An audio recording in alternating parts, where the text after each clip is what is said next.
여러분 반갑습니다. 오늘 같이 보실 하나님의 말씀은 요한복음 3장 22절에서 29절입니다. 그 후에 예수께서 제자들과 유대 땅으로 가서 거기 함께 유하시며 세례를 베푸시더라. 요한도 살렘 가까운 에논에서 세례를 베푸니 거기 물이 많음이라. 그러므로 사람들이 와서 세례를 받더라. 요한이 아직 옥에 갇히지 아니하였더라. 이에 요한의 제자 중에서 한 유대인과 더불어 정결 예식에 대하여 변론이 되었더니 그들이 요한에게 가서 이르되 라삐어 선생님과 함께 요단강 저편에 있더니 곧 선생님이 증언하시던 이가 세례를 베풀매 사람들이 다 그에게로 가더이다. 요한이 대답하여 이르되 만일 하늘에서 주신 바 아니면 사람이 아무것도 받을 수 없느니라. 내가 말한 바 나는 그리스도가 아니요 그의 앞에 보내심을 받은 자라고 한 것을 증언할 자는 너희니라. 신부를 취하는 자는 신랑이나 서서 신랑의 음성을 듣는 친구가 크게 기뻐하나니 나는 이러한 기쁨으로 충만하였노라. 아멘. 성령께서 우리 안에 계실 때 우리 마음 가운데 일어나는 변화들이 있습니다. 성경은 그걸 9가지로 요약해서 우리에게 가르쳐 주는데요. 이걸 가리켜 성령의 열매다 그러죠. 사랑에 이어서 오늘은 희락입니다. 기쁨이죠. 오늘 말씀을 보면 예수님이 세례를 베풀자 많은 사람들이 예수님께로 가요. 그러자 요한의 제자들이 요한에게 그러죠. 라삐어, 선생님과 함께 요단강 저편에 있더니 곧 선생님이 증언하시더니가 세례를 베풀매 사람들이 다 그에게로 가더이다. 왜 이렇게 말하는 걸까요? 시기하는 거죠. 내 밥그릇 뺏겼다고 생각하는 거예요. 그 당시 요한은 우리가 생각하는 것 이상으로 사람들의 집중과 관심의 대상이었는데요. 인기가 있었습니다.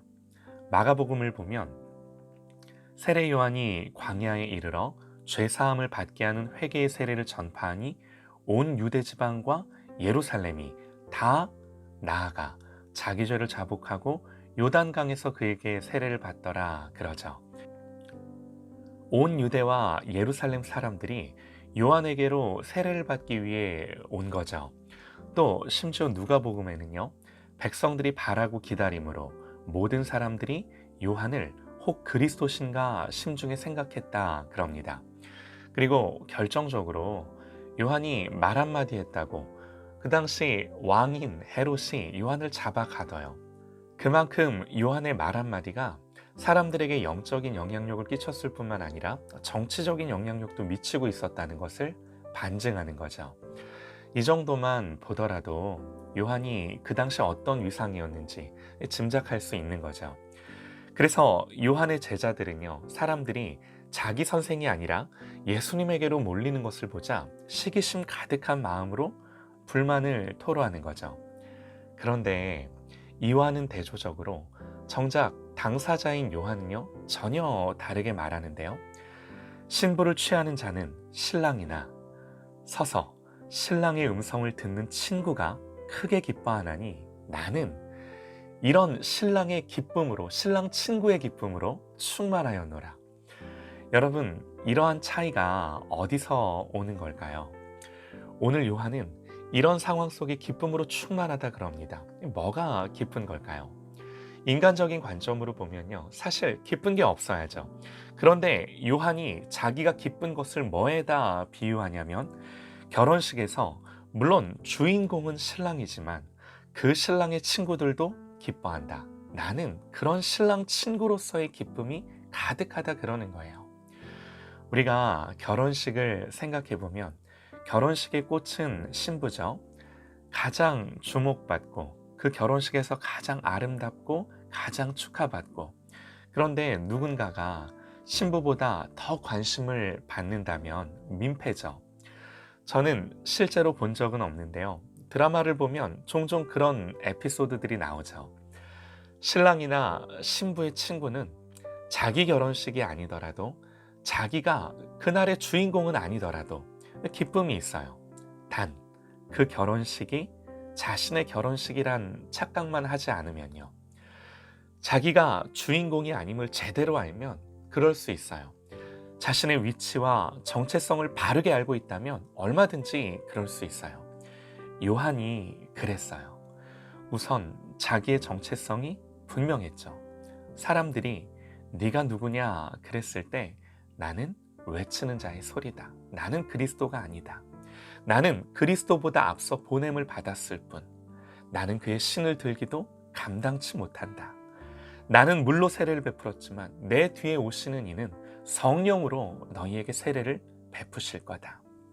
이렇게 자기가 누구인지 명확히 알았고요. 또한 예수님에 대한 분명한 인식이 있었죠. 누구보다 예수님을 먼저 알아보고 세상 죄를 지고 가는 하나님의 어린 양임을 고백하고 예수님, 저분이 성령으로 세례를 베푸실 분이다. 그렇게 선포하죠. 목회를 하다 보면요. 기쁨을 잃어버릴 때가 있습니다. 여러 가지 상황적인 이유들이 있겠죠. 마음의 이유들이 있겠죠. 어려움이 생길 때. 그런데 그 기쁨을 잃어버리는 결정적인 저의 그 내면의 이유들을 들여다보면요. 사역도, 교회도, 사람에 대해서도 내가 주인이라고 생각할 때 뭐가 잘 안 되고 어그러지면요. 마음이 그렇게 쓰려요. 아파요. 한순간에 기쁨이 사라져요. 그런데 그 중심에 뭐가 있는지를 보면요. 예수님이 계신 것이 아니라 내가 있더라고요. 그러나 오늘 요한은요. 분명히 알고 있는데요. 자기 제자들이 사람들이 다 예수께로 세례받으러 갑디다. 그러자 요한이 대답하여 이르되 만일 하늘에서 주신 바 아니면 사람이 아무것도 받을 수 없느니라. 두 가지예요.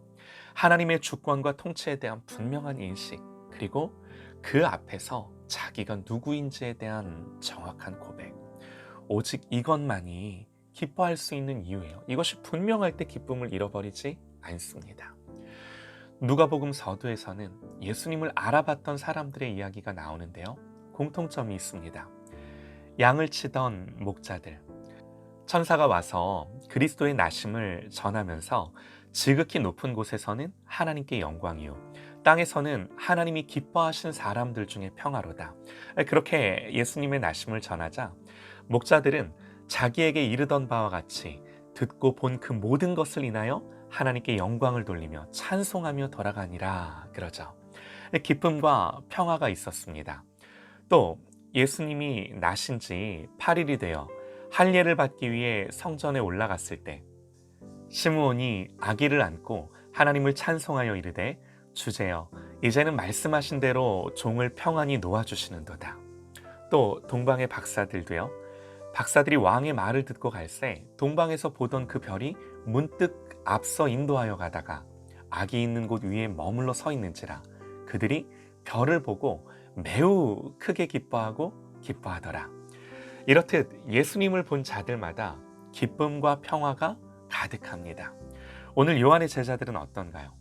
선생님과 함께 요단강 저편에 있더니 곧 선생님이 증언하시던 이렇게 예수님을 표현하며 요한의 증언을 듣고도 예수님을 보지 못하는 거죠.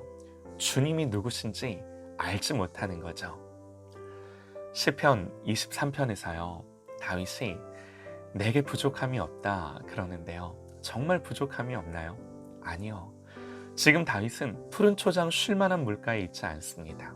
자기 아들 압살롬이 자기를 죽이겠다고 달려들 때 그걸 피해 도망가고 있을 때 부른 노래예요. 이유가 뭔가요? 내가 사망의 음침한 골짜기로 다닐지라도 해를 두려워하지 않을 것은 주께서 나와 함께 하심이라.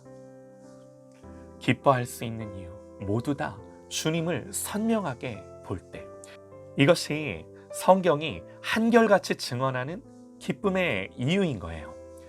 그러면 자명한 사실이 있습니다. 우리가 어떻게 주님을 선명하게 볼 수 있나요? 내 안에서 주님을 증언하고 주님의 말씀을 기억나게 하시는 분이 누군가요? 복음과 말씀을 기쁨과 확신으로 내 안에서 새롭게 하시는 분이 누군가요? 오직 성령님이죠.